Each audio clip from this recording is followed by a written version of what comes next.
We're back at Model Citizen Tattoo. I'm here with Joe Casal, one of our resident artists. We're talking about how to find your style. Joe, how did you come into the style you have now? Kind of a roundabout way. I don't think I settled into it right away. Like I started out just tattooing everything, you know. Like every kind of style. Yeah, I mean, when I first started out, you really couldn't afford to specialize, right? So right.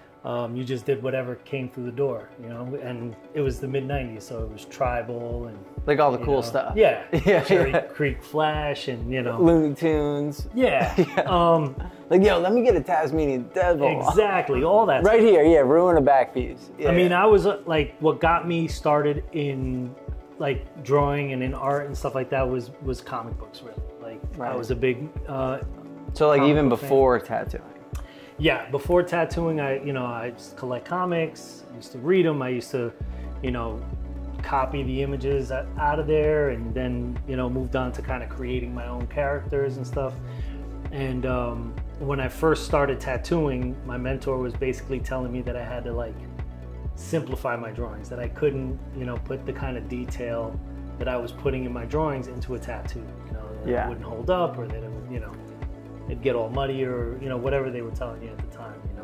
That was a thing. They'd be like, this is untattooable. Right. Yeah. And you're like, I get, more than me. I guess that's the rules. Exactly. Yeah. So I would just kind of dumb down my drawings a little bit, and kind of simplify it, and not put as many lines or little details and stuff, which was hard for me because I was always kind of detail oriented in my drawings.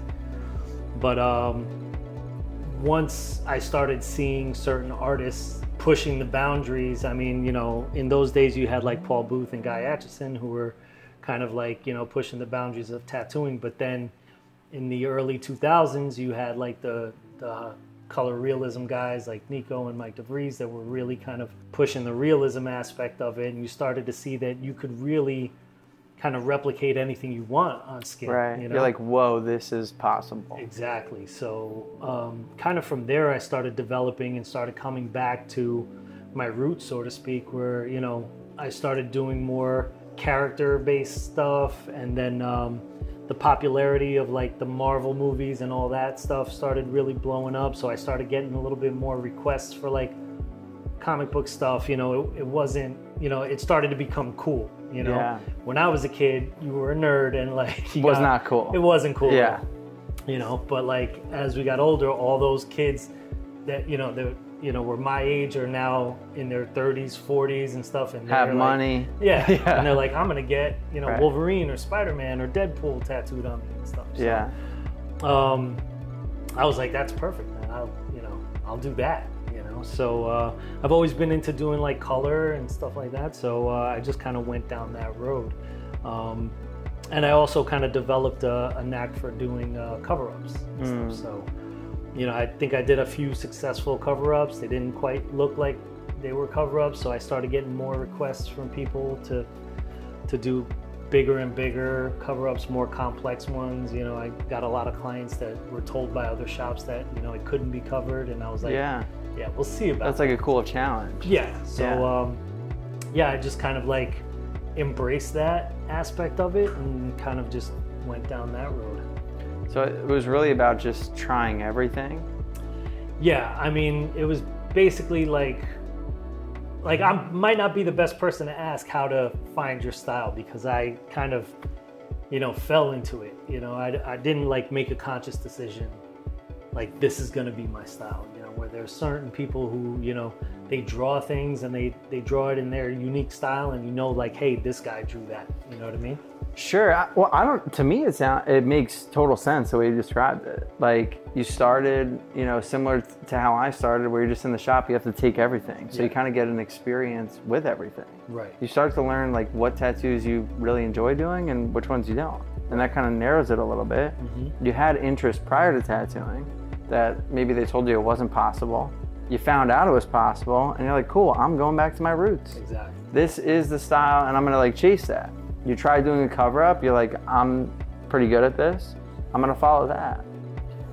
To me, that makes perfect sense. I think a lot now with like the newer tattooers, they're like, yeah, I'm gonna pick my style, it's like, yeah, cool, but like, what about in 15 years? Yeah. Like maybe just enough time hasn't gone by, because it's like, guess what? Your style changes sometimes. Yeah. You know, you find new things. Maybe you started with illustrative, but you realize you're good at cover-ups, and it's like, it can be like added to that.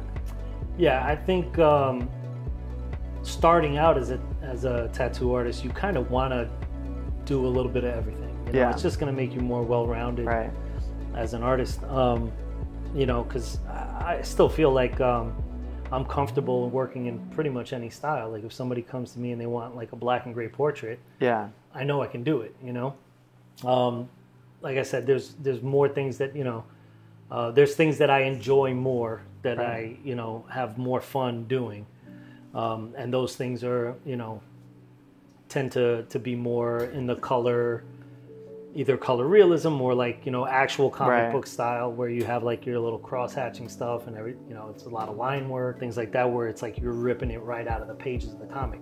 But then there's also the comic book movies and stuff, so you're getting to do those color portraits and stuff, but it's kind of a little bit more fun because, you know, they have glowing eyes and, you know, cool outfits and, you know, things like that. So stuff like that is more fun for me, so I tend to gravitate towards that stuff. Sure. And how would you define the style that you do now? I guess I would just call it, you know, comic book or, you know, pop culture. I don't know if there's a specific category. You know?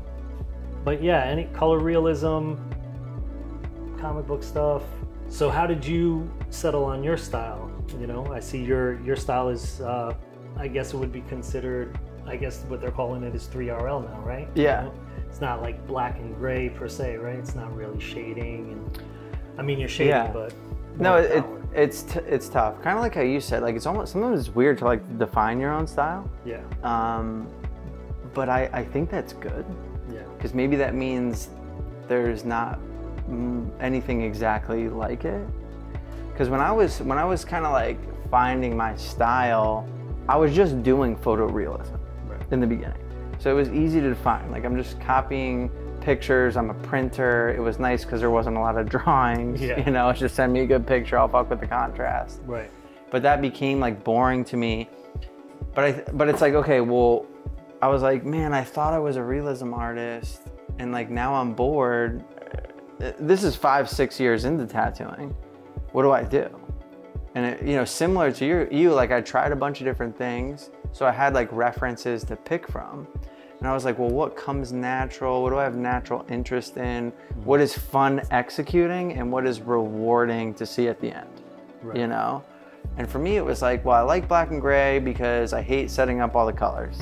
You know what I mean? Simplify. I hate color theory, all that shit. And then black like made sense to me. It just came more natural in my brain. Like I know, you know, if something's dark, you put something light next to it, whatever. Value. I was like, cool. So I know I'm gonna do black and gray. But then for me, application wise, like the 3RL, it was just fun to apply the tattoo in that way. So I was like, okay, black and gray, I know I want to do 3RL. Sometimes it's fun to have lines or not be like restricted in the rules of realism. So that's why there's more of that like illustrative black work feel to my work, because I didn't want to be restricted by the rules of realism, you know, or be like a slave to a reference.